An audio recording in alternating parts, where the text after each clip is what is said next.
So for this meeting, what I am going to do as a way of kickstarting the meeting is just say a bit about some of the points I found interesting and maybe a bit problematic in Agada's philosophy, at least from my perspective. So first off, we have premise 1 in that part 2, where he suggests that the main intellectual or cognitive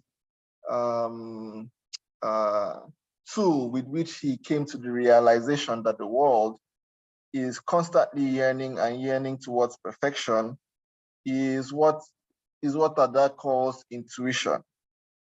And this intuition, you can think of it as some sort of hypothetical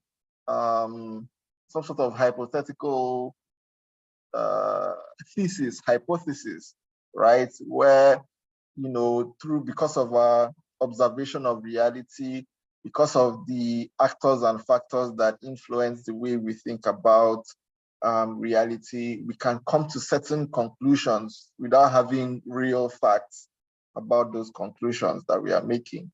But these conclusions are perfectly fine, and it is the starting point for really any scientific investigation. So you start with an intuition and then try to see if this intuition plays out in the real world and whether it actually represents reality. So it is this intuition that led Agada to, come to the realization that everything, the totality of the universe, right, is in constant yearning, and it is in constant yearning for perfection, right? For me, that is true. That is a honest admission.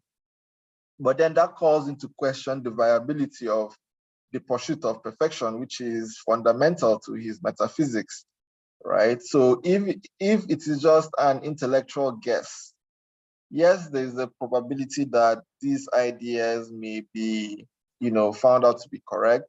They may be true after all. But there's also the possibilities that he's building his philosophy on a wrong hypothesis, and that stood out for me. And especially when you consider the fact that he also bases this idea of, perfection from his observation of the world as an orderly place. So he thinks that there are aspects of the universe, right, that are orderly, right? And since this is so, then the world must be naturally yearning for some form of perfection, else the world would be chaotic and totally chaotic. There wouldn't be any sense of orderliness, right? But again, the problem of intuition comes here, because while he intuits that, and maybe plausibly so, that perfection is, something that can be garnered from the orderliness in the world, I might also suggest that the orderliness in the world represents a determinism, not perfection, right? So who is right and who is wrong in that sense? Whose hypothesis is correct or not? For me, I think the world represents determinism rather than perfection, right? So when we see order in the world, it's because it proceeds from a previous state of affairs. And really, what really is order? Order is just simply events in the world that appears to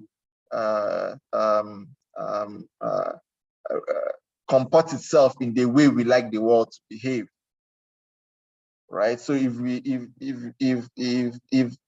we see a row of mountains of the same height, we would think this is an orderly row of mountains. But the only reason we think so is because of our human intuitions, right? Our human ideas of how things are supposed to be, right? That is just what orderliness is. If there were no human beings in the world, at least with our intellectual capacities, right, then the idea of orderliness would not exist.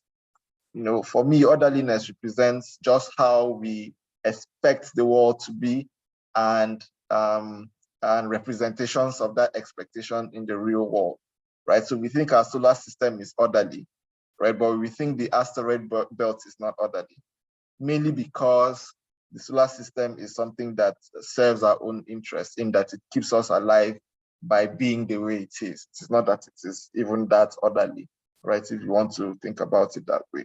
So that's one point. Another point is that he says in premise 2, in a universe of yearning, the actual realization of perfection is impossible, although its potential is evidenced in the striving of matter and consciousness. So my worry in this particular premise is the fact that he is thinking that perfection is unattainable, even though we strive for perfection. And then given my disagreements in the first point that he makes, it makes me wonder whether the impossibility of attaining perfection is true, not because the world cannot really attain perfection, but maybe because the world is not pursuing perfection in the first place. So it could be the case that his views about reality in the sense of reality unable to attain perfection might be true after all, but for the wrong reason, right? For me, it makes no sense to think that the world cannot attain perfection because the world is not looking for perfection. The world is not actually, the universe is not striving or yearning for perfection. But let me not bog you down with some of the some of my thoughts on the issues that Ada Agada raises. I would like to also hear from other colleagues what they think of the part 2 of Ada Agada's work. Thank you.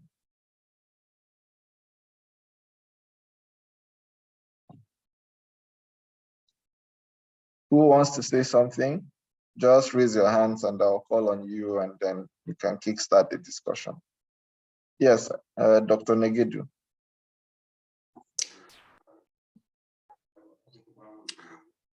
All right. Yeah, good afternoon, everyone. And good afternoon. Thank you again. Yeah. Sorry, I want to go back to a comment you made about you saying, well, that even you made reference to the point that a perfect world could also be a world that is determined, right? Yes, so my point was, rather than a yearning for perfection, right, which Ada Agada talks about, perhaps what he calls the yearning for perfection is just simply representations of determinism. Yeah, okay, I get you now, because yeah, so I want to begin from there, because I think on page 94, you know, if you look at from the first line, the first sentence on page 94, you know, he said that a free act is consequently a rigidly determined act for only one cause. A perfect cause is always open to decision making. So I think he acknowledges that on page 94, the first sentence, if I understand you right. Yeah, because I highlighted, you know, some of the issues I think I have concerns with. Well, first of all, I must commend Ada Agada for this piece. At least going through the second part, you know, made me understand that, well, Ada Agada was actually doing philosophy and not just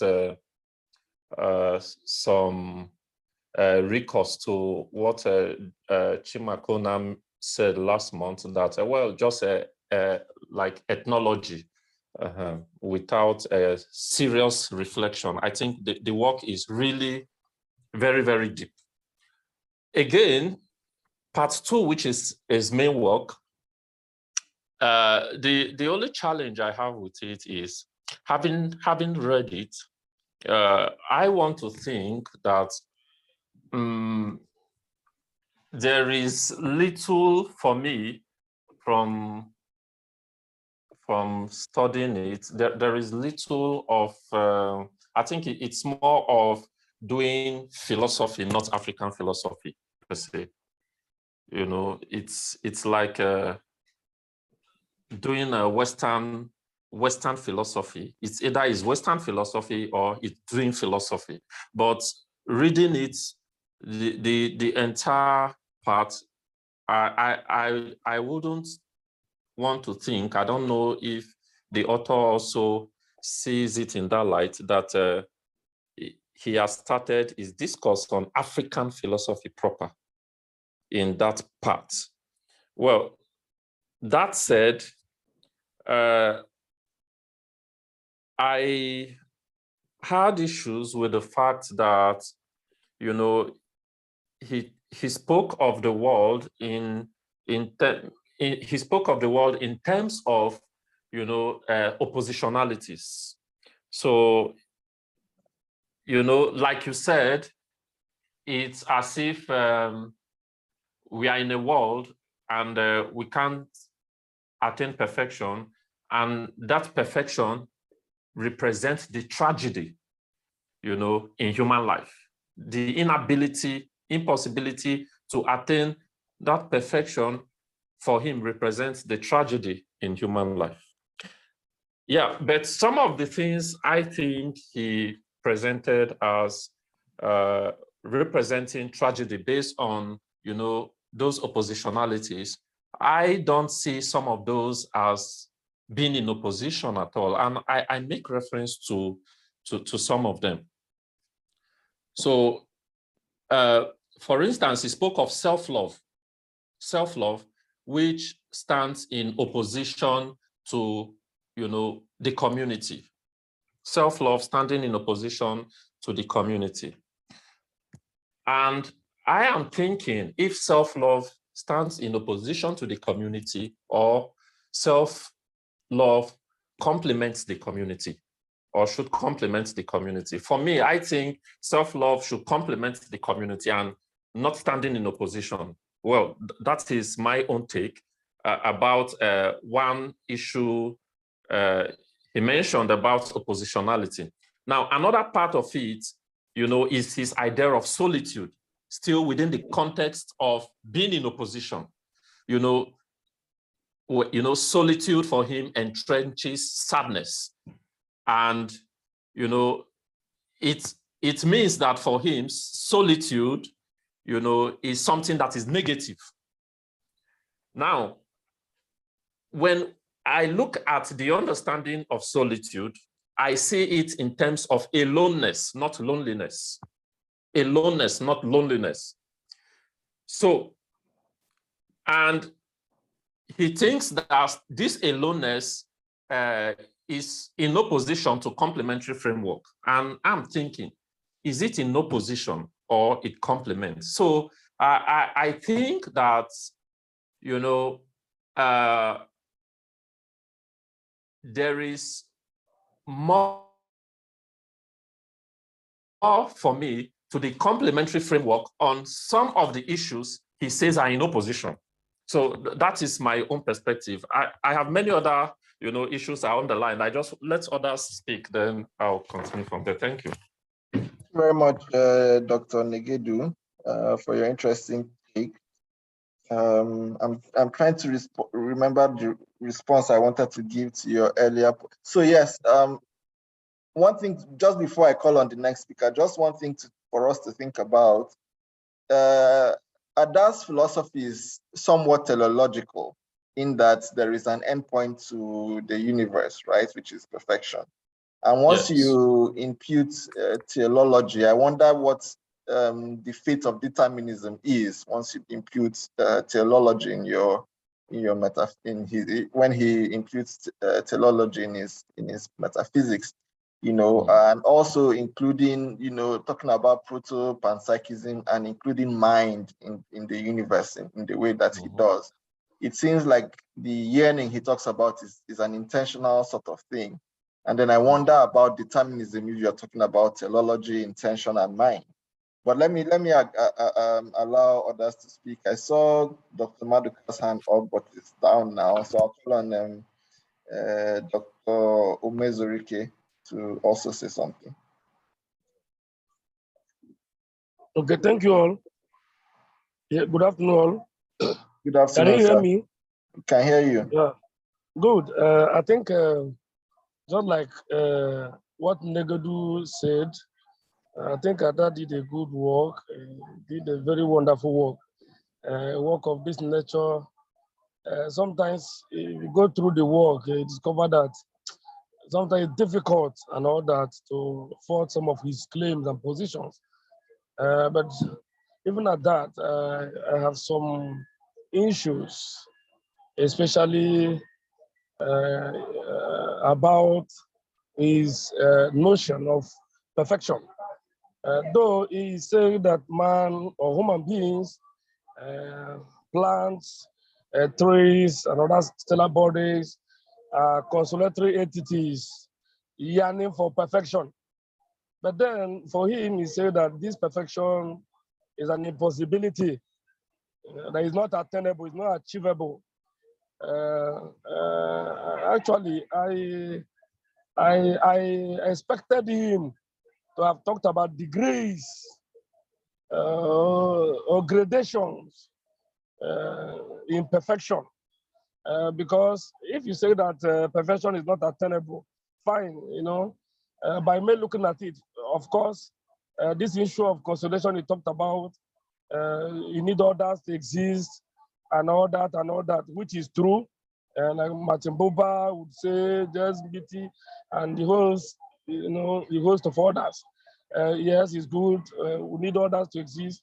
So we yearn for this and continue to yearn, and there is always need for yearning and all that. But then I think I have problem over his notion of perfection, so to say, because I expected him to have talked about degrees, because for me, perfection is attainable.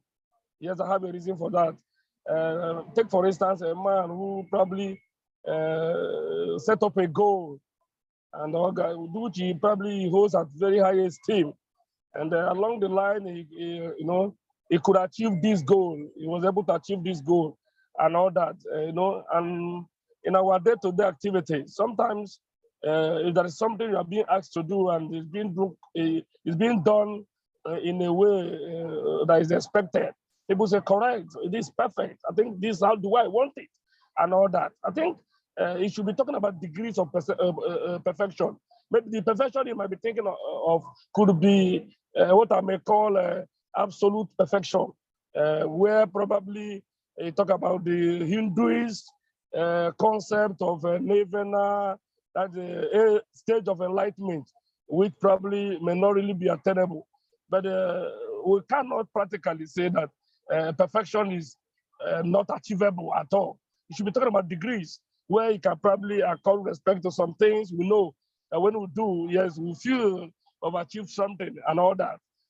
So I think that's my take on that, is idea of perfection. Another problem I have in course of reading his work is his idea of God. Yes, he said that God is embodied with mood. By implication, is an embodiment of mood and all that. So the question is that if we look at God from this perception, I have a problem with that, because are we now saying that God is an emotional God? Kind of, though in our Christian, you know, doctrines and the rest of them, we may say that there's a physical, you know, aspect of God, and it is within this ambience of physicality that we can even relate with God. Otherwise, you cannot possibly relate with what you cannot see. It is because of these attributes, you know, his physical attributes, even though we cannot see it, you know, that might have probably helped us in relating with him through prayers, through all sorts of things, as many, you know, people used to do and all that. But then I have a problem. You cannot possibly talk about God in that way and all that, because it will seems as if God is an emotional, you know, being, just like any other being, you know. So again, it implies that God, you know, just like any other beings, you know, is a feeling kind of being and all that, you know. Because if you do this, I think there will be a problem. If you see God, that God operates under the dictates of feelings and all that. I think it boils down to what the existentialist philosophers have been arguing, Jean-Paul and the rest of them. If you say God have this kind of feeling, for some of the existentialist philosophers, or almost all of them, if God really exists, he might have existed just like any other human beings and yearn for perfection too. So that's how the way, that's how we put God, is as if God equally yearns for perfection, whereby God is taking as perfection itself and all that. So if we look at it, then it boils down to the question of maybe is God, from the perspective of the theist philosophers or deist philosophers. Some of them who believe that God might have created the world anyway, but he does not have hand in probably controlling the world anymore. And then probably there's some of them who deny the existence of God completely. So I think it is this kind of thinking or reasoning that might led to the conclusion of some of the philosophers that God does not even exist. And that if he existed, probably exists like any other human beings, and then who probably exists to define himself, just the way we are struggling, yearning for perfection, going by the words of Ada Agada. I think there's need to, reconstruct that particular chapter, to be to probably say that God is an imperfect being that does not yearn for perfection any longer. Because if you say God yearns for perfection, then God probably is sin. But if you say God is an embodiment of mood, by implication, you're saying that God at the same time yearns for perfection, and then he operates under the absence of feelings and emotion, just the way we do. I think that's my take on that. Thank you. Thank you very much, Dr. Umezurike, for your interesting take. Just before we move forward, let's also remember that it is not also only about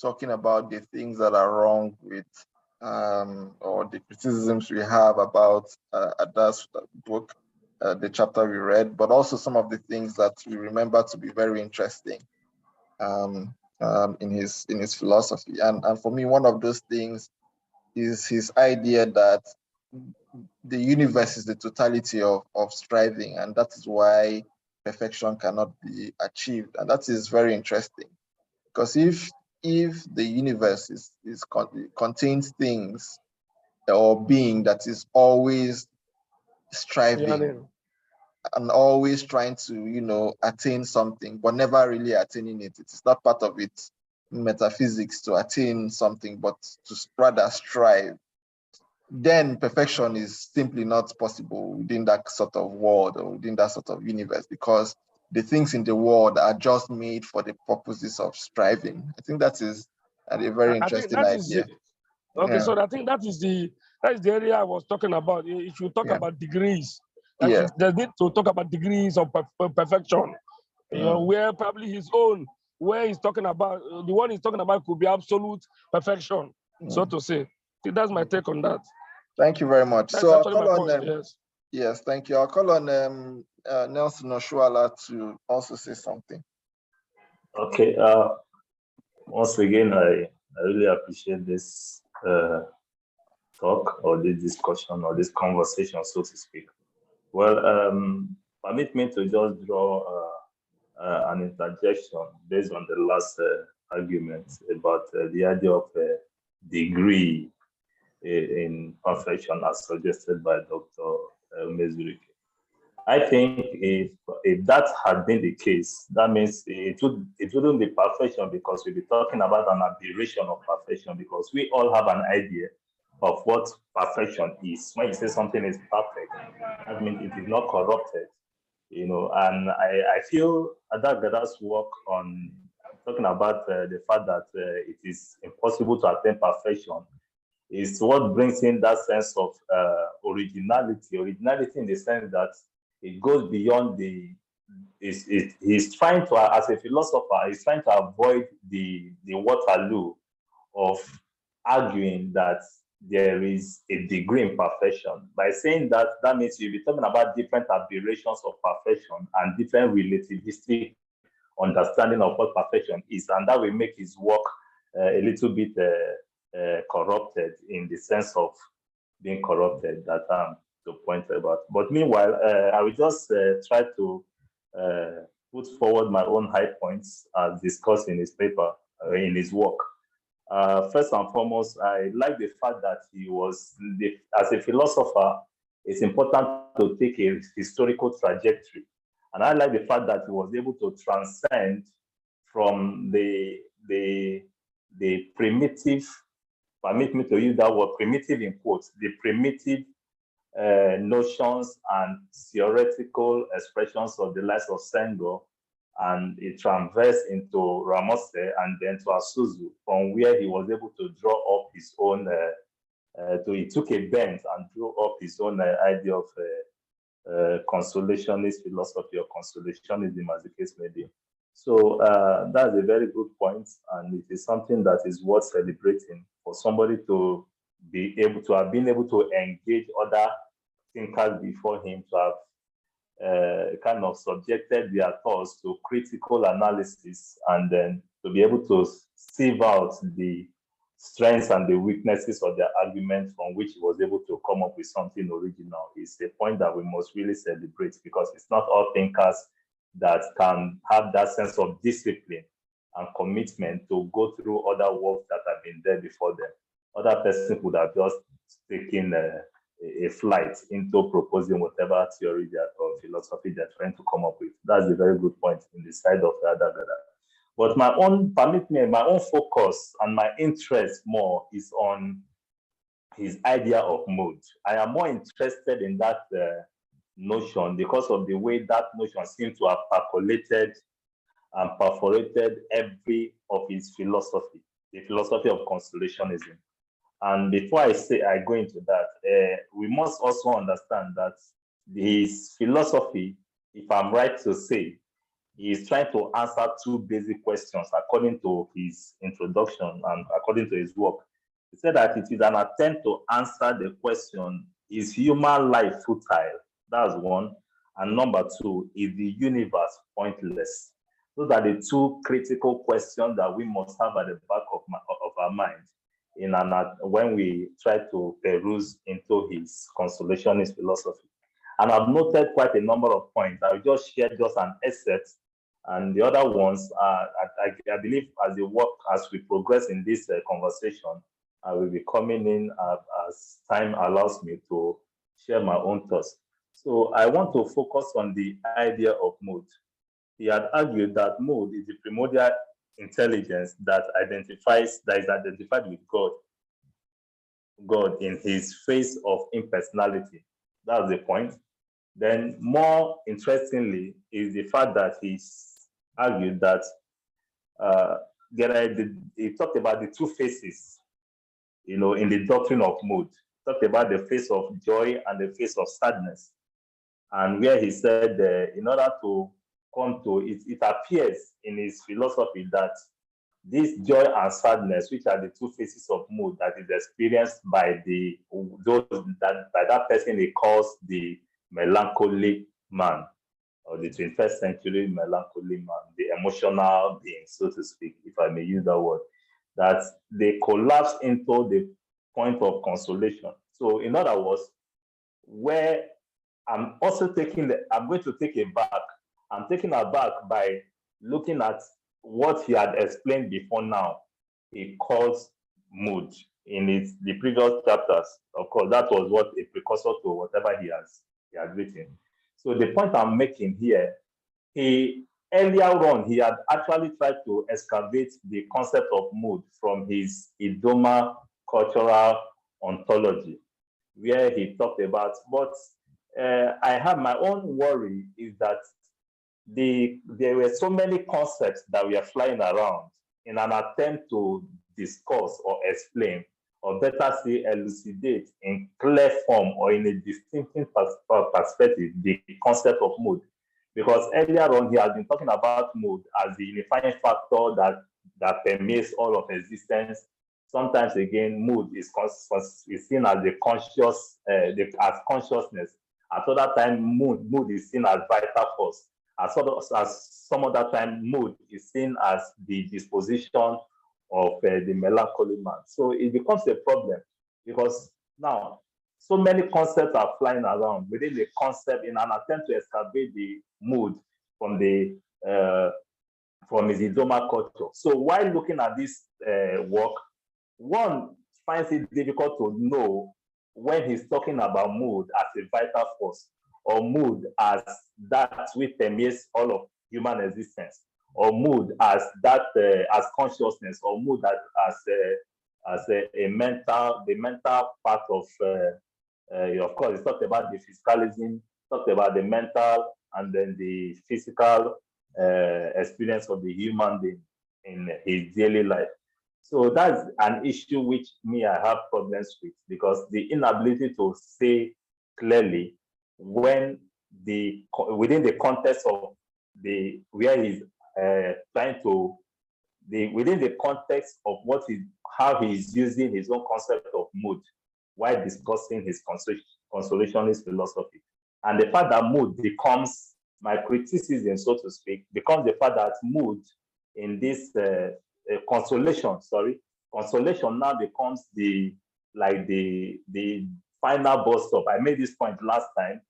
Consolation becomes the final bus stop, or the complementary points, or what we could call the Archimedes points, where we are trying to look at where we are trying to take a position between the pole positions of joy and sadness. And that seems to be like a final bus stop. And that sense of consolation now is not being properly, explained within the context of which his mood, as earlier discussed, as which is drawn from his Idoma culture, is being kind of made clear. So I have a lot of thoughts that is flying, over my head here and there.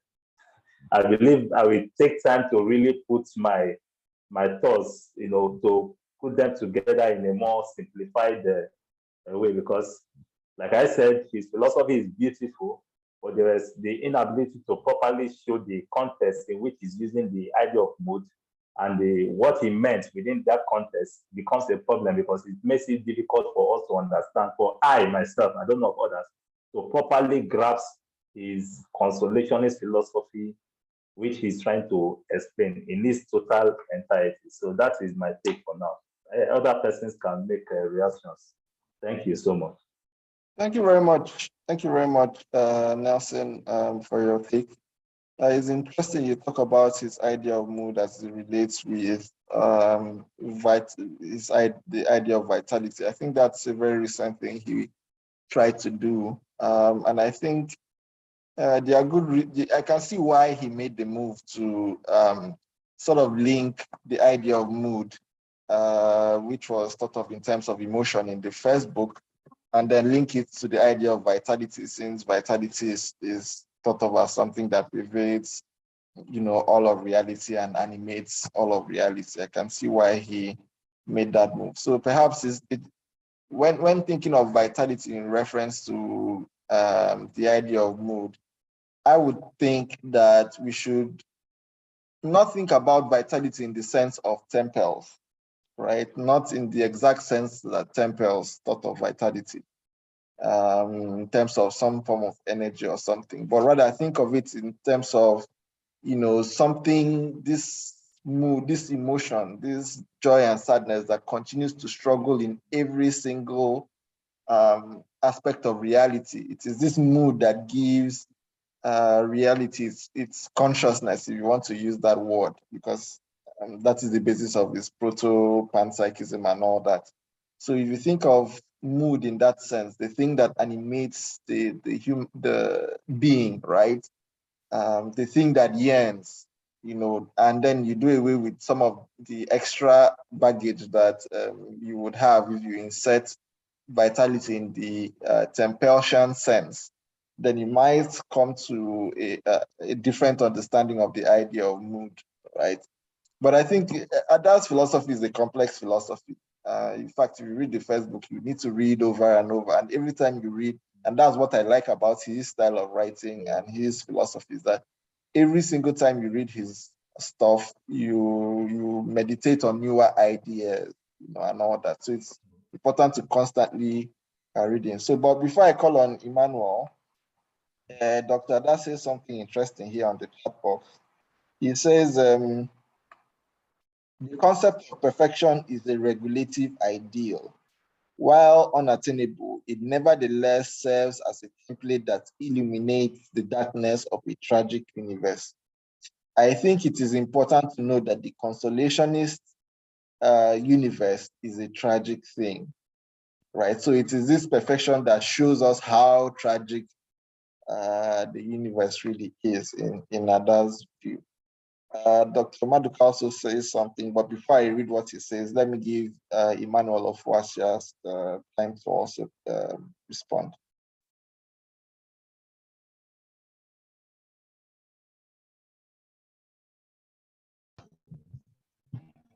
Okay. Thank you very much, Dr. Aribiah.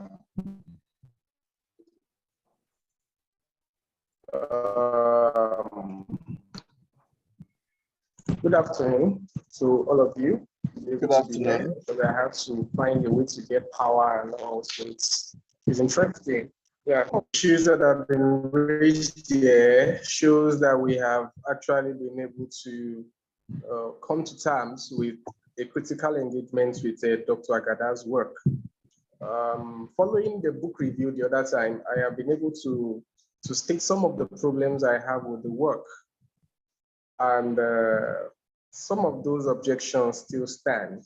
But today, I think I would like to take an advocacy for Ada and try to make a defense against some of the grouses that people have raised against his work. And I will begin by saying that we should be careful of the straw man fallacy. The straw man fallacy is that fallacy that inspires you to take a scholar's position, to reinterpret it as you think it is, and then criticize it in that light. So I think I'll commence with Dr. Bosco's point about gradation in terms of perfection. Yes, it's a good way of looking at Ada's work, but we have to understand that the main attention in Ada's work is not the perfection as such. And regardless of whether there is gradation, we should, as Nelson suggests, talk about the context. One person's perfection will be another person's doom. So when you now look at this in the overall scheme of things from Ada's consolation philosophy, you realize that we always want to get things perfect, but we realize in the long run as well that we cannot attain this perfection. And so we are consoled by these deficits, ontological deficits. And I also want to point out again to Dr. Bosco that the idea of mood and God are not similar in Ada's work. When you go to pages 111 and 112, you will understand this better. Mood is the primordial ground. It is something that is before God. It is not equivalent to God. If you go to pages 111 and 112, where it talks about God and relationship with mood, you will understand that the only features that Ada grants to God are the features of power and glory. And whether God is emotional, whether God is not, I think is an injection by Dr. Bosco. It's not something that is in Ada's work. Following from this, I want to also respond to Dr. Aribiah's position, where he talked that Ada Agada's system is teleological. I beg to differ that it is teleological. And to be sure, I will suggest that we go to the introduction suggested by Dr. Van Norden, that was given by Professor Van Norden, where he says, I'm quoting Van Norden now in the introductory part of Ada's work, consolationism begins with the observation that human agency is teleological. It begins with the observation that human agency is teleological, in the sense that our actions are not only goal-directed, but require ultimate goals like perfection. Okay? We as members of the CSP, we are gathered here, we have a teleological purpose. Okay, but we also realize that we cannot be perfect, but in the process of striving for perfection, we can become better versions of ourselves. So I think this is where we have to draw that line. His system recognizes that we have that penchant to be teleological in all our dealings. However, it does not say that the system is teleological. And I want to also come back to the last point now, the issue that has to do with the idea of mood and being, which seems to be a big problem for my friend Nelson. Nelson seems to look at that idea of mood as a superfluous, fluid, nebulous concept that he's struggling with. And I think it's okay to struggle with it, because most of the popular ontologies that we know are usually termed as the incomprehensibles. So you have to assist yourself with your own mental capacity of seeing and understanding reality to understand them. But be that as it may, I think we should see mood as that thing that was before any other thing, and not God. You see, during the time I was making that review with Milefe and Professor Van Norden, I called attention to the fact that there is a metaphysical question, the question of being. And various metaphysical systems have grown into equating God with being. And in the process, somebody like Heidegger, having surveyed the history of being, the history of the discourse of being, concluded that metaphysics has ended, because all attempts to explain being brings God into the system. And then it says such metaphysical or ontological proposals of metaphysics are ontological, because the question of being, which is the grounding question, the big B, is usually substituted by the question of beings. But we always think that by studying individual beings, we can understand being as a whole. However, in an attempt to establish the idea of being as a whole, we usually bring God into it. And that is why Whitehead says that God is not an entity that you invoke to save metaphysical principles from collapse. You see, when you look at the system of Berkeley, for instance, that to be is to be perceived. Oh, while we are not perceiving, would that thing still be? And then he invokes God. God is there. Nobody is going to question God because of the initial assumption that God is omnipotent, omniscient, and all. So if he says that God is the one that is the whole perceiving mind, then that is how ontology comes into the entire system. So I think what Agada tries to do is to target directly the question of being itself, to focus on the question of being itself. And as Heidegger eventually realized, the question of being is elusive.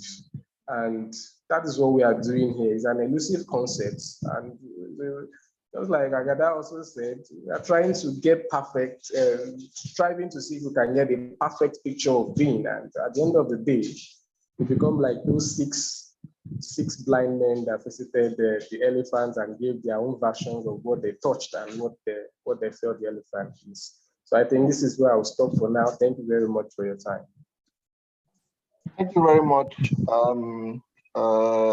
Emmanuel, for your very, very, very nice defense of Ada's philosophy, Ada's consolationism, as he reported in his book. I don't know if anybody wants to respond to Emmanuel's comments. Yes, I think I have to say something. Hello? Yes, please Hello? go on. Now, he said that every action we perform is consequence-oriented. That is teleological. I want him to know that there's something we call goodwill in Kant's philosophy. Okay? So what happened to goodwill? So I don't think every action we perform tend towards, or is consequence-oriented. Because there's something like goodwill. And then there's a novel, a poem, rather, we looked at in our secondary school, that either the negation or mending war. When a warlord was commended for defeating an enemy by his probably community, and he stood to say, no, I am not fighting. The idea of fighting is not to have is not to save my community, or probably to win a prize at the end of the day. And he was asked, then why were you fighting? He said he felt like fighting. He's not fighting probably to be praised, or rather to save his community from the external attack and all that. So how can I want him to react to this? Okay. So Ima, what do you have to say?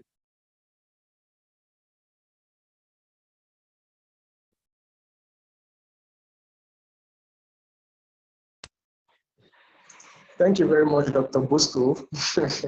Opinion. That's a very interesting That analogy. all action, is provide you with all an actions example are of somebody like consequence oriented. For instance. Okay, please, Emmanuel, please respond now. I think Dr. John Bosco is gone. That is Agada's view. Agada says,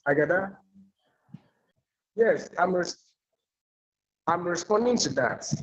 I'm making a distinction between the fact that Agada's system is teleological and misread to be teleological. Now, he says that when you observe human agency, you will see that we have ends in view. We always we see things, whatever we are doing, we see it as a means to a particular end. But and this end, we always want to see it in the light of perfection. But he says that in the long run, we are not able to attain perfection, and so we are consoled.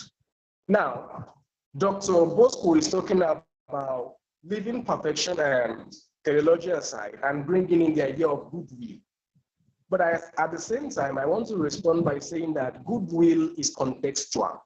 That's why I was going to give an example with Robin Hood, for instance, stealing from the rich and trying to better the lot of the poor. So to the poor, yes, his action, which is having an end in view, is something of a goodwill. But to the rich that he's stealing from is public enemy number one. So however you want to look at it, whether it is goodwill or it is badwill from the Kantian perspective, we should focus within the scope of Ada's idea, where he says that human actions are teleological oriented. We always do things to attain a particular cause. I'm studying to have a PhD. We are here in this group to be better scholars, better philosophers. The goodwill is something that is secondary to this teleological aspect of it. And the goodwill can also be contextual. It can be read as goodwill in one context and read badwill in the other context. So I think overriding goodwill is this teleological agency that is part of us as humans. Okay. Thank you very much, Emmanuel, for your response. Other colleagues have not spoken. If you'd like to say something, please raise your hands so that I can call on you to talk. While we wait for people to gather their thoughts, let me call on Nelson, and then after Nelson, Jonathan can then speak. Okay, thank you once again. Well, I've been going through the chat box and I see that Dr. Ada Agada has been responding to some of these questions. I know there will be time for him to give a more vocal and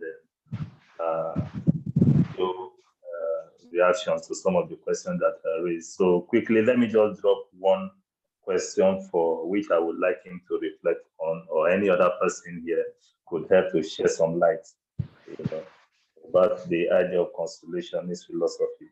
And my question is this: okay, let me locate that here.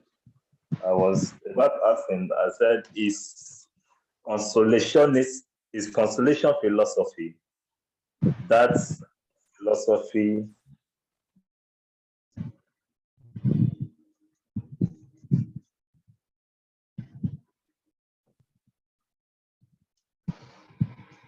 I think we've lost Nelson.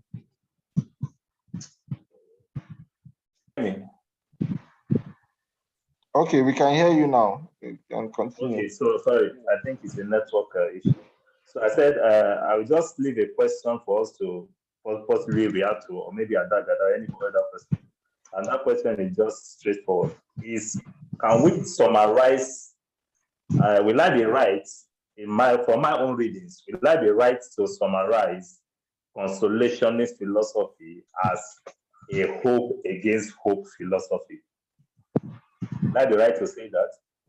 Because taking us back again to, I will take a departure. If permit me, I take a departure to the first book, of course, because the central idea is borders on consolation philosophy. I taking a departure to the first book. I will go to a comment made by Dr. Chimakonam while he was trying to kind of give his own review of his consolationist philosophy in 2005 or 2015. In his introduction, that should be 16 pages. He said, according to him, consolation philosophy or consolationism becomes the only option where mood and sadness has overshadowed that of joy. Becomes the only option where the mood of sadness has overshadowed that of joy. So, and from here, I'm beginning to ask some more critical questions, and which I want to pose to everybody. Can I draw the conclusion, subjectively speaking now, can I draw the conclusion, without the doctor, you respond, so because I want to hear from you directly, possibly. Can I draw the conclusion that consolation philosophy is a hope against hope philosophy in a straightforward sentence or straightforward statement? Is it a hope against hope kind of philosophy? Thank you. Thank you, Nelson. I guess before anyone responds, you may need to clarify what you mean by hope against hope. I'm trying to think about what you mean. I can respond to that if you allow. Okay, doctor, you can go ahead, because I believe I'm more or less reacting to your own point made in the previous text. You can go ahead, doctor. Okay, thank you. I think, yes, you have the right to draw that conclusion that consolation philosophy is a hope against hope philosophy. Why do you have that right? Because you are an epistemic agent and a philosopher, and it doesn't matter what someone has written and the meanings that the person has attached to whatever he or she has written. You, as a reader, will always have that poetic license as a philosopher to go beyond all that, see it from your own perspective and draw your own conclusions. It's perfectly in order, and you've got the right to do that. Which is, I believe, when you ask the question of rights, you were trying to also be cautious of being accused of a straw man or whatever that Sofuasia came and labeled and alleged, quite in error too. If Dr. Umezurike has also drawn his conclusions and interpretations of the philosophy, you can only engage him on that turf. and demonstrate how that would not be an accurate interpretation. Okay, when Umezurike came back with his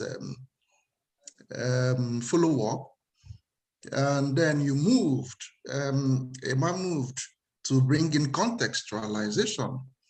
Okay, what is that? You're dodging the same bullet you fired as turned back. Because Umezurike interpreted this thing and brought another dimension to it. And when you bring in context to exonerate your position, you're merely trying to extend the argument from your own dimension. Ada was not talking about those contextual grounding of goodwill or whatever. Those were your own interpretation, and you are entitled to them, as Umezurike is also entitled to his own. What am I trying to say?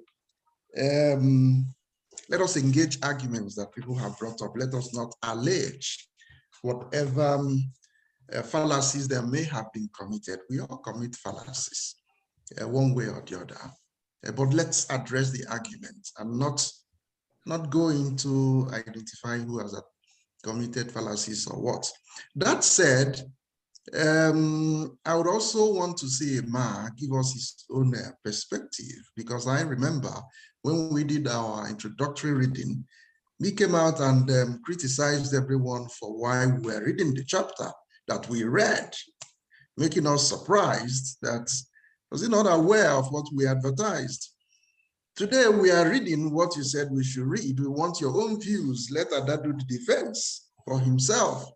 It's okay to defend that, but also give us your own views to enrich the discourse, as I shall do presently with my own views. Ada's work on consolationism is a very deep reflexive exercise, which is commendable in different dimensions. By extending the frontiers of knowledge of African philosophy and philosophy generally, anyone that reads him would acknowledge that substantial philosophical thinking has been invested into producing this work. And we are happy that it is yet again another important contribution by a member of the conversational school. However, there are some issues that I'd also like to raise to entertain us and encourage us to think deeply about this theory and perhaps find ways at individual levels to extend it. That Ada has propounded consolationism does not mean that he always has to be the only one that says something about consolationism. Every one of us here can do the same. You can pick up any element of his thought that interests you and seek to extend it in your own way by first establishing a gap, showing that Ada's treatment of this concept, of this idea, is unsatisfactory to you. As a result, you think that the consolationist system would be better off if this idea is extended in this direction, and then you extend it. It becomes your own contribution. Okay? He said it would be a shame that Ada sojourns in his consolationist universe and eventually dies, and being the only one who keeps saying something on consolation philosophy. No, we owe him the debt of joining in that industry of building that system, developing it, extending it, embellishing it. Whichever aspect you do not agree fully with, why don't you extend it and you become a contributor to the theory of consolationism? Okay, that's the way it should be. That is what we should be doing. So, all that said, let me highlight areas that some of the areas that I think deserve some attention. And those of you who might be interested in it, extending this theory, can as well listen. And create your own thoughts from there. Number one, there is, I see the presence of contradiction and complementation as two principles in this theory. At the substructural level, you see complementation. When Ada theorizes that his primordial concept of mood has two dimensions that it expresses itself. The first one is as a physical or as physical entities. The second one is as a mental reality and what have you. Now, his idea is that both the physical and the mental complement, that they are interdependent. He tries to take a departure from Kwame Jechi's treatment of Sun Tzu in Akan metaphysics as mental, entirely material, and also tries to benefit and take a departure from Wiredu's treatment of the concept as quasi-physical, to come up with tracing a concept of equal stature in his Idoma worldview. He arrives at the concept of Owo, okay? Shares a lot in common with the concept of Otu. And from there, he teases out the concept of mood as that entity that aggregates both the physical and the immaterial in the expression of the universe we see. Okay, so that is the complementary dimension. One expects to see the sustenance of the complementary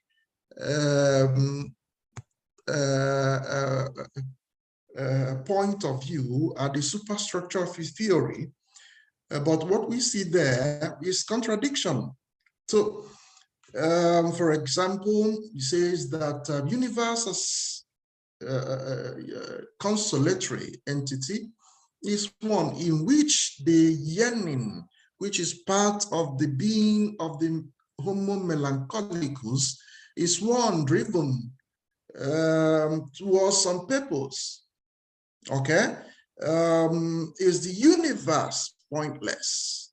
That there is this yearning towards some purpose, perfection.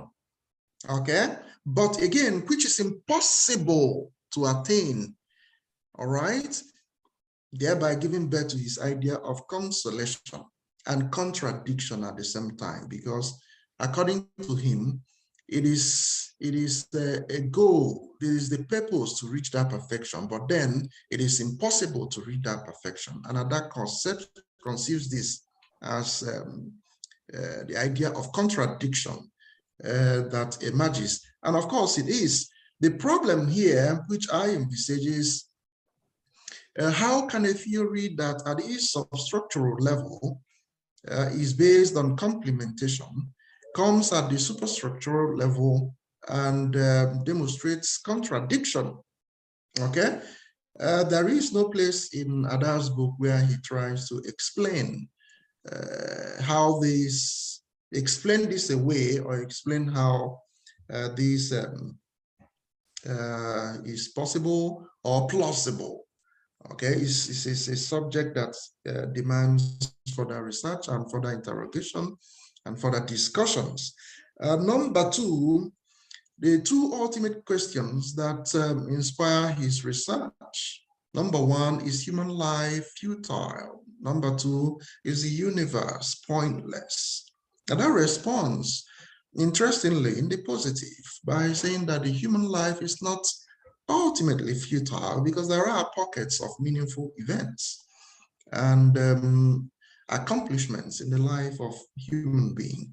Is the universe pointless? Well, it's not pointless in the sense that the various expressions of the mood, whether as physical realities or mental realities, are characterized by some purposive accomplishment. Take, for example, a tree.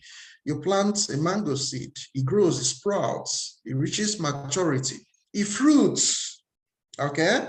Even though it eventually dies away, the fact that that mango attains that point where it fruits and suggests a form of experience or phenomena that demonstrates that the universe is not pointless after all. But taken as a whole, a universe that promises perfection or gives an indication of perfection, that is Ada's word, gives an indication of perfection, and yet again, that perfection remains elusive and ultimately impossible to attain, taken as a whole, might be regarded as a pointless universe. However, the universe is not a single entity. The universe is a manifestation of mood made up of the physical and the conscious, or the immaterial. And the various manifestations of the mood are the different components that we can put together and call this universe. The time and motion that characterizes that self-expression of the mood cannot be divulged from any discussion of a universe as a collective whole. As a result, if one insists on arguing that the journey or the self-expression of the mood in terms of the universe taken as a whole lacks perfection, as a result is pointless, one cannot at the same time argue the same for the reverse situation, in the sense that we can actually think of the eternality of this motion, the eternality of this self-expression of the mood as a kind of perfection, even though it might be a negative form of perfection, because Ada did not tell us that this self-expression of the mood can terminate at some point. That's why the universe seems pointless. However, because it cannot terminate, and because the universe is destined to continue, a mood to continue to express itself the way it is expressing itself, that in itself, taken as a whole, negatively gives us a sense of perfection. Okay? The problem is when we conceive perfection as something that has to end, give us how do the people of the world say it? Climax. Yeah. No, I am thinking of something much more insidious. Gives you that aha moment, that happy ending. Okay, when we think of perfection as something that gives us the happy ending, then that's when we might fall into the error of saying that the universe is pointless. But when we think of perfection as something that perhaps is whole and has this sense of definiteness, okay, we might begin to understand that the eternality of the self-expression of mood itself is perfect in itself, even if negatively. Okay, in that sense, one raises a question: does Ada's thesis that attainment of perfection in the consolationist universe is impossible, does that thesis still hold? If we redefine and reconceptualize and broaden our idea of perfection as we should, okay, then I come to his idea of the primordiality of mood. Primordial, primeval, something that serves as the beginning, that is there from the beginning. And mood, according to him, has always been there from the beginning. But then he proposes, he prescribes God as being there before mood, or coming before mood, mood coming after God, God being primeval to mood or whatever. But then goes ahead to also say that even God is subject to the self-expression of mood, because the composition of God's nature is not different from the two major components of the mood, the physical and the mental. As a result, that God in some way can also be trapped in the eternal self-expression of mood itself. The question that Ada and others would want to answer here, attempt to answer or interrogate here, is if God is primeval to the primordial mood, how is it then, ontologically speaking, that God is also trapped in the self-expression of mood itself? Additionally, if both God and mood are primordial in the sense of being there at the beginning, perhaps at the same time, how does he explain the ontological origin and relationship of both entities? Which one precedes the other? And if none precedes the other, how can you explain the fatalistic, that again, his concept emergence of the two? And talking about the notion of fatalism, Ada says that when mood expresses itself as it continues to do so until it reaches the fatalistic threshold. When self-expression of mood reaches a fatalistic threshold, that's when we begin to see the physical objects that are inanimate in the world. Okay, the stones and what have you. You know that mood has reached the fatalistic threshold. However, for us to have the animate beings, the mood has to continue evolving or expressing itself until it reaches the fatalistic threshold of animation. Okay? Now, the fatalistic threshold of animation largely speaks to the activation of the mental, the immaterial, the conscious aspect of mood. The fatalistic threshold speaks to the physical aspect of mood. But then he says that none precedes the other. Both of them were there from the beginning. That's good. And then he says that both of them complement, they're interdependent. You cannot have this one without this one. In fact, he says that without the conscious, the physical would not be possible. If that is correct, how is it that the fatalistic threshold is reached before the fatalistic threshold of animation?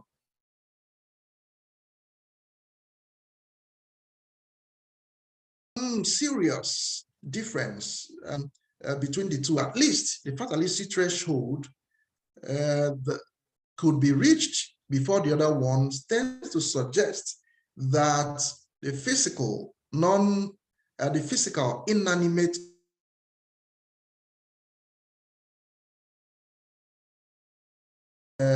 without the conscious element in the mood.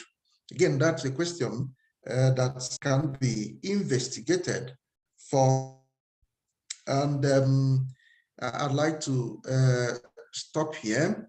But perhaps one more thing before I stop and give opportunity to others to react or to say their own is, Ada says, bases the motion that occurs in his consolatory universe on the emergence of the Homo melancholicus, a melancholy being. Okay, the melancholy being is the 21st century human being that is emotional and that has emotional and intellectual dimensions, the melancholy being. And according to him, this being appeared in the 21st century. Okay, before this being, we have always had, we had Homo sapiens and other Homo erectus and Homo habilis and other one before Homo sapiens.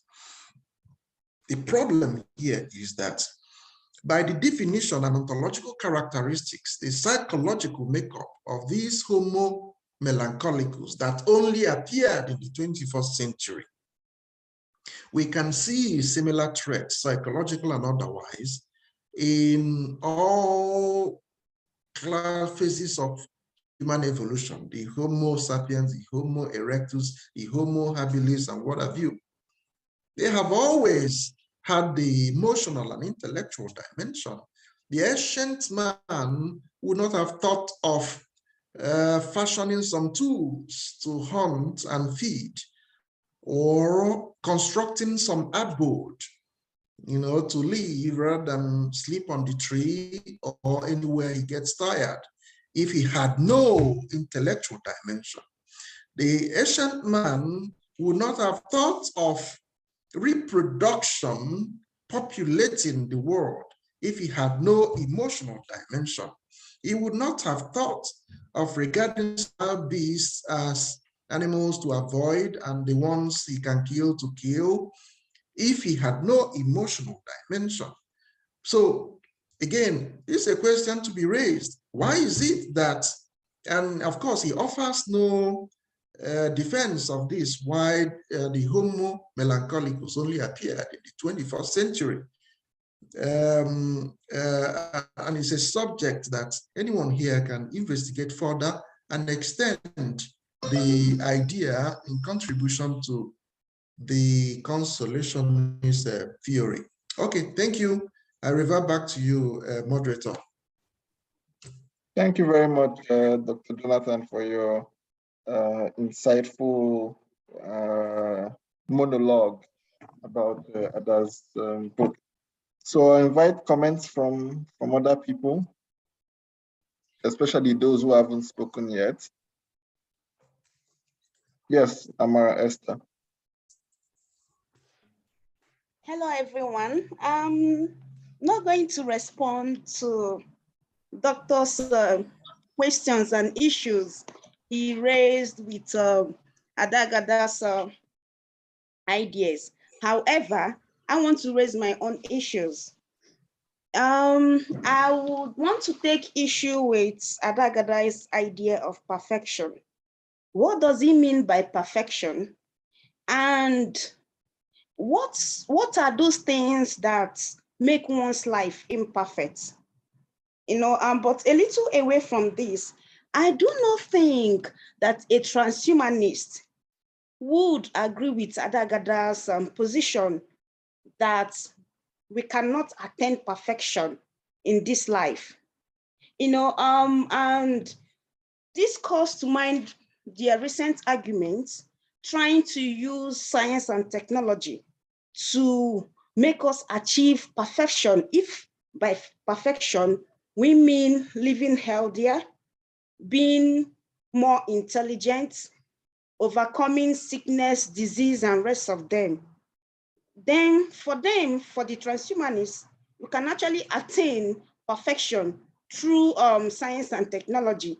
And I don't know what Ada's take will be on this. Thank you. Thank you very much, Amara, for your take. For me, I think the transhumanist perspective only plays into Ada's metaphysics, in the sense that all these efforts at singularity and all these things that we try to do with technology, is just the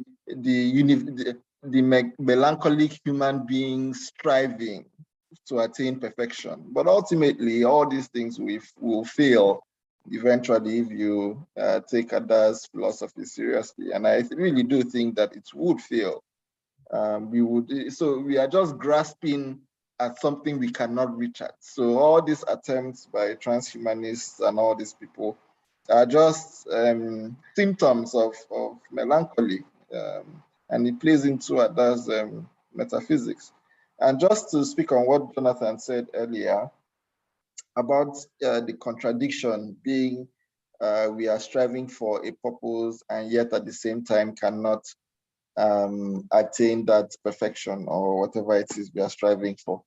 I'm wondering if it really is a contradiction, because I would think a contradiction would be something like that there is perfection to have, and yet at the same time there is no perfection at the same time, or that we can strive for perfection and at the same time cannot strive for perfection. It seems to me that striving for perfection and not attaining perfection are not exclusive. They are, it doesn't occur to me that they are immediately contradictory, as you can basically have two of those, pursuits play itself out in reality. You can have people pursue things, and you can also have people not attain the things that they are pursuing. So I'm wondering if it really is a contradiction, as Professor Jonathan says. But before Professor Jonathan responds, let's allow Patrick to say something before he goes off again.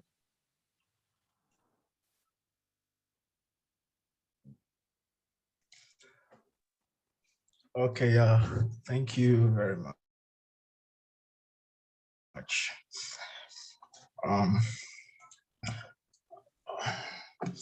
All right, so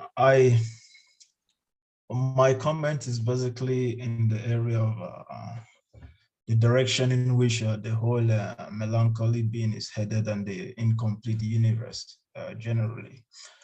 So one of the claims that the author Agada makes in chapter 4 of the book is that the spontaneous emergence of the universe as an eternal expression of mood is a tragic eventuality because there was no reason for being to cross the fatalistic threshold of existence. That's in page 97. So thinking about this, I don't know how this is very compatible with the whole idea of yearning for perfection. So my question to Agada would be this, does the universe require a reason to exist? And would the idea of a reason for existence not impose limitations on the universe thus, supposing a deterministic framework that is incompatible with the idea of freedom embodied by the yearning principle that defines or characterizes mood as the primordial substance of Agada's universe? A close reading of this shows that if we are looking at the universe that is yearning at perfection, is in search of this idea, which may be teleological in some sense, depending on how you interpret it, and it may also be not teleological if you conceive it as something that is chaotic, is constantly in search of itself, like an expanding universe going in different directions. So the idea that this fatalistic expression of the universe in the form of matter, which doesn't reach perfection, exhibits some sort of lack of a reason, and that is problematic to the whole framework, is something that I find incompatible with the whole idea. Because if yearning, which characterizes the incomplete universe, is something that aspires to perfection, that in some sense gives us an idea of freedom. There has to be some freedom in this mood, in other animated objects in existence that are yearning for that perfection. There has to be some sense of freedom in order for that to take place. But to deny the idea of freedom, that which he tries to limit it to the concept of liberty as being a more appropriate way of conceiving it, because freedom is radical in a sense, I don't think that is very compatible. And also this idea of a reason. And then my second grouse with the whole chapter is about this bridging the gap that which is at the center of the whole book. So going beyond the mind-matter distinction about particularism, universalism discourse. So mood in the Consolationist framework, according to Agada, is a proto-mind that produces mindlessness in things or mindness in things. So Agada talks about this mood as being some sort of an eventualism, just like he talked about Ubuntu eventism in previous chapters. So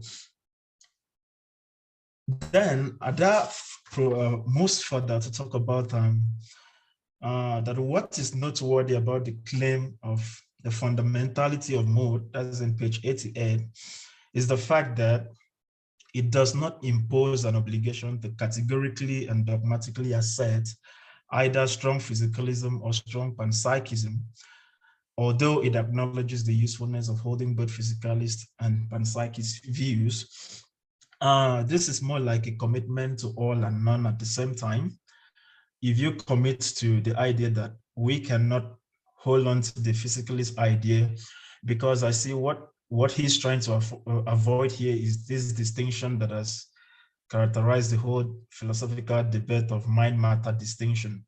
So bridging that gap, he tries to bring up the concept of eventism, being like a phase of reality where you talk about mood permeating both matter and mind, and there is no particular distinction or distinctive phase in the whole mind-matter distinction.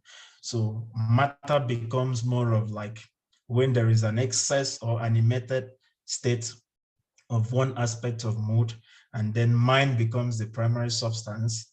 But even if you want to, go beyond this distinction between mind-matter by using the Adventist framework, and mood, which seems to be the defining characteristic of the whole framework or the whole Consolationist framework, supposes something that is immaterial. That is the word you use in describing most of the thinking, immaterial. That leans more towards an immaterial state, even though Agada tries to go beyond the immaterial state and tell us it is an Adventist state where you don't commit to the immaterial state and you don't commit too much to the material state. So for me, I don't think that the way the whole, the way the whole thinking is couched has successfully, go beyond that distinction that exists between mind matter, because at some point, at some reading of the whole chapter, you see that there is still that leaning towards the immaterial aspect. It's like telling us that the primordial substance of existence or the universe, which is mood, is immaterial, but we don't fully commit to the materiality of mood. We also commit to the materiality of mood when we are talking about the animated or the substantial aspect of reality. So there, I don't think Agada successfully, breached that gap, although he tried with the Adventist framework he's trying to propose, but I don't think that was very successful. And I think that will be all for now. I'll raise other matters later. Thank you. Thank you very much, Patrick. Any response? Any other response? Yeah, you asked me to respond to. Yeah. Yes, the contradiction itself that I spoke of was not something I said that I discovered in Ada's work. I was quoting Ada himself. And I'll read from page 90, page 92, first paragraph, at the bottom of that first paragraph, the first paragraph on page 92. And that says that the occurrence of entities as instantiations of mood in a universe where mood subsists as a contradiction is what I labeled consolation. By contradiction, I mean indication of perfection as the ultimate goal of the dialectics of mood, even as the structure of mood, which is merely yearning, ensures that what is indicated is impossible. Okay, so for Ada Agada, contradiction there is that the universe gives an indication of perfection, yet what is indicated is, again, that same universe ensures that what is indicated is impossible. Okay, and it causes a contradiction, and there's a sense to which you will agree with him that it is contradictory if for the universe to give us an indication of perfection, that the perfection is possible and attainable in this universe, and yet again also gives us that, ensures that that indication of perfection is impossible. Okay, so my take was to marry this superstructure of his theory that ends in a contradictory mode with the substructure that began in a complementary mode. Okay, and like Patrick that just spoke also highlighted, the event of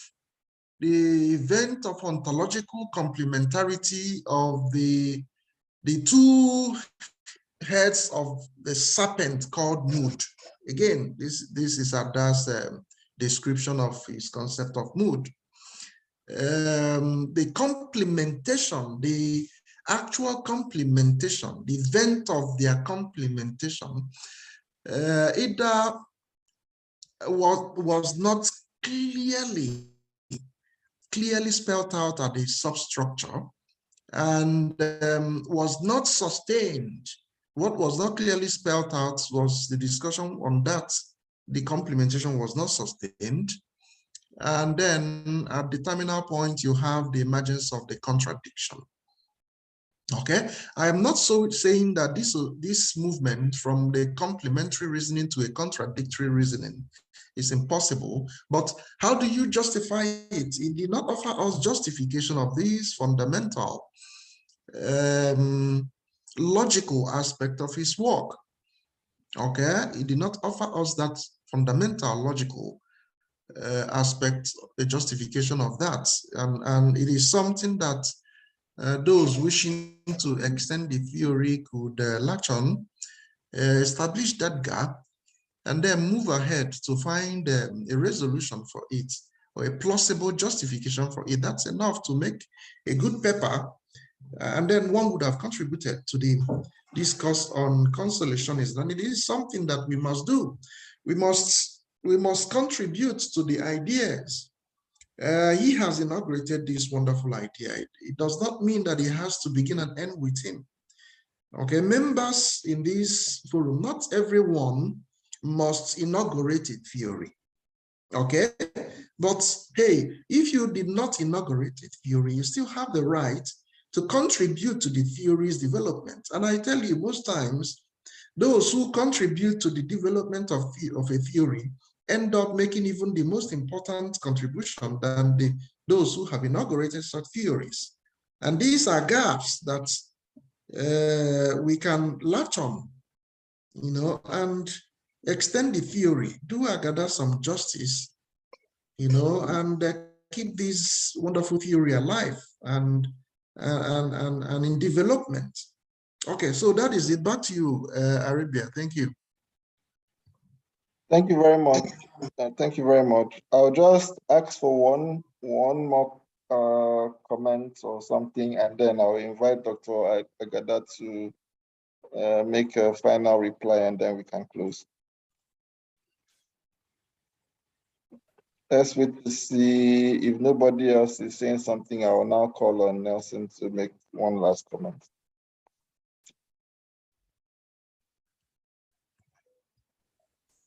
Okay, thank you once again. My comment is just more or less another issue which I would like to push forward.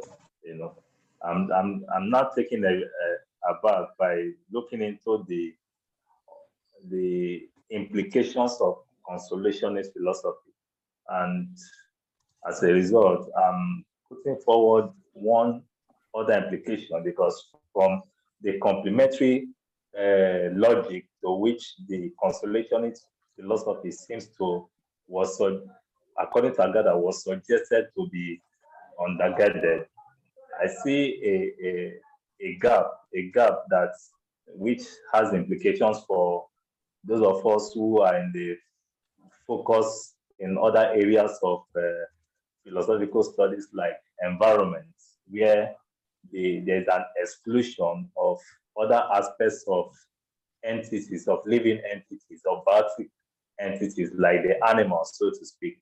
And from that perspective, one could argue, as I am even arguing, that there is a gap in that sense where the consolationist philosophy, which seems to be undergirded by a logic of complementarity, seem not to have captured the animals. And the problem that poses is that it brings about an ontological imbalance and even a metaphysical distortion in the understanding of reality, where reality is conceived as a web of existence, which has to do with interconnected relationship between every other thing that exists, including humans themselves and animals, non-human animals. So that flaw is there, and I could say, further argue that Ada Agada's consolationist philosophy projects speciesism, the ability to attribute, a superiority of the human species over and above every other species in existence. Also, it also projects humanistic philosophy, which tend to arrogate, a priority also to humans, as compared to other non-living or other lower animals, so to speak, lower in quotes, because according to animal rights philosophy, humans, non-human animals, they are equal. There is a sense of equality that exists between them, which has to do because they are also rational. Other thought thinkers have also gone within that field.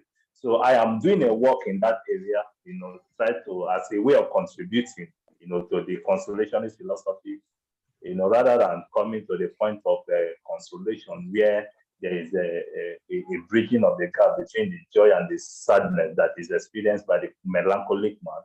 I am going to extend the argument in my own research, which I'm already doing, to come up with an idea, that helps to kind of strengthen the arguments on consolationism to give it a better flesh.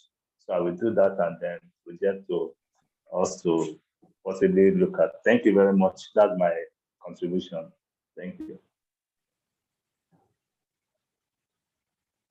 Thank you very much, Nelson. I see Amara is raising her hand. So Amara will be the last person before Agada. It appears Arabia's microphone. Hello, can you hear me? Okay, so there's another hand up. Amara, do you have something to add? Yes, I want to respond to Nelson, although what I wanted to say.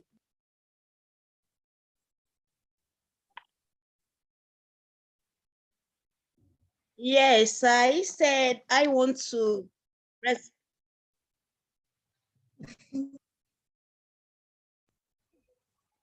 Okay, thank you. I can hear you. I said I want to respond to Nelson, but what I wanted, some of these questions I will raise. How can animals attain perfection? Can animals be consolated? Looking at these issues from Ada Agada's ideas, because what I feel Ada Agada is trying to do in this work, it is not that he's trying to say that humans are higher and above animals. He's just trying to explain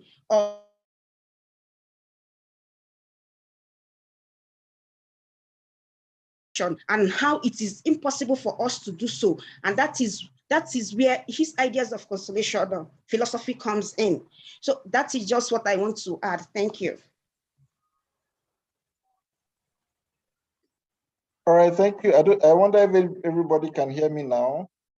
My network had issues. Yes, you're back. I can hear you. Okay. All right. So let me type in the chat box and invite Dr. Agada to give a final response.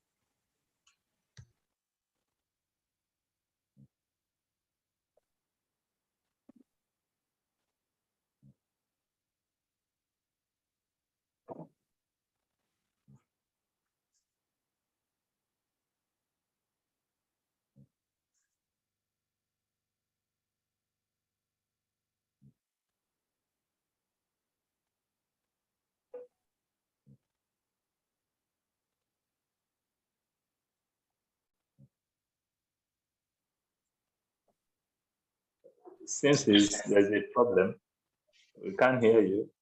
I don't know. He's not talking. Perhaps Ada went to the toilet. Okay, his mic is off now. Okay. Hello to everyone. The discussion has been extremely lively, and I thank you all for participating. I hope my voice is carrying over. Yes. There is something wrong with my audio. If my voice is carrying over, then I thank you all for participating in the discussion and revealing aspects, dimensions of my work that I'm not even aware of. Jonathan, for instance, talked about substructure and superstructure. This did not quite occur to me, but now I'll be motivated in my article writing business to see what can be done to rectify things. They talk about perfection too. Makes a lot of sense to me, and this will all help. So there's been new dimensions come to light that I wasn't aware of. So thank you all for your comments and for taking time to dive deep into my book. I'm grateful. Thank you.